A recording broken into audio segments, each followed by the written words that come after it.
Mask ചെയ്യേണ്ട ക്ലിപ്പിൻ്റെ duplicate എടുക്കാം. ദെൻ വീഡിയോ 3ലേക്ക് ആ ഡ്യൂപ്ലിക്കേറ്റ് ക്ലിപ്പ് പ്ലേസ് ചെയ്യാം.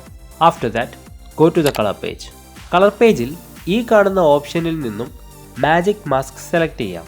ഇവിടെ കാണുന്ന ഈ പ്ലസ് ആൻഡ് മൈനസ് ഓപ്ഷനിൽ നിന്നും പ്ലസ് ഓപ്ഷൻ ക്ലിക്ക് ചെയ്യാം. ലെഫ്റ്റ് സൈഡിൽ കാണുന്ന ക്വാളിഫയർ ടൂൾ ആക്ടിവേറ്റ് ആണോ എന്ന് കൺഫേം ചെയ്യുക.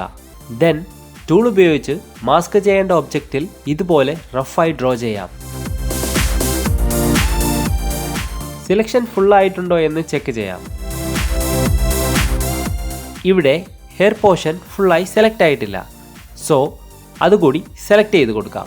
ക്വാളിറ്റി ബെറ്റർ ആൻഡ് ഫാസ്റ്റ് ഓപ്ഷനാണ് ഇവിടെ ഉള്ളത്. ബെറ്റർ ക്ലിക്ക് ചെയ്ത് ട്രാക്ക് ചെയ്യാം. ട്രാക്കായ ക്ലിപ്പ് ഒന്ന് ചെക്ക് ചെയ്യാം. ട്രാക്കിംഗ് ഇവിടെ പെർഫെക്റ്റ് ആയിട്ടുണ്ട്. ഇവിടെ കാണുന്ന ഈ നോഡ് ഏരിയയിൽ റൈറ്റ് ക്ലിക്ക് ചെയ്ത് ആഡ് ആൽഫ ഔട്ട്പുട്ട് എനേബിൾ ചെയ്യാം. ഈ കാണുന്ന ഈ ബ്ലൂ ഡോട്ട് ആൽഫ ഔട്ട്പുട്ടിലേക്ക് കണക്ട് ചെയ്യാം. Toggle mask overlay option enable and disable ചെയ്ത് നമ്മുടെ സെലക്ഷൻ കറക്റ്റാണോ എന്ന് ഉറപ്പുവരുത്താം. ദെൻ എഡിറ്റ് പേജിലേക്ക് തിരിച്ചു പോകാം. ഇവിടെ ഈ മുകളിൽ കാണുന്നത് നമ്മൾ മാസ്ക് ചെയ്ത ക്ലിപ്പും താഴെ കാണുന്നത് background ക്ലിപ്പുമാണ്.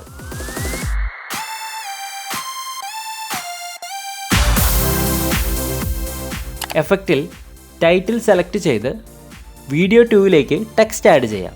Then ഇൻസ്പെക്ടറിൽ title option use ചെയ്ത് ടെക്സ്റ്റ് ചേഞ്ച് ചെയ്യാം. ഇവിടെ size, font, colour, drop shadow അങ്ങനെയെല്ലാം നിങ്ങളുടെ പ്രൊജക്റ്റിന് വേണ്ട പോലെ ചേഞ്ച് ചെയ്ത് കൊടുക്കാവുന്നതാണ്. ഇവിടെ ഞാൻ ഉപയോഗിച്ച ഈ ഡാൻസിങ് വീഡിയോ താഴെ ഡിസ്ക്രിപ്ഷനിൽ കൊടുത്തിട്ടുണ്ട്. ഡൗൺലോഡ് ചെയ്ത് text behind moving object effect ചെയ്ത് നോക്കാവുന്നതാണ്. Thanks for joining me.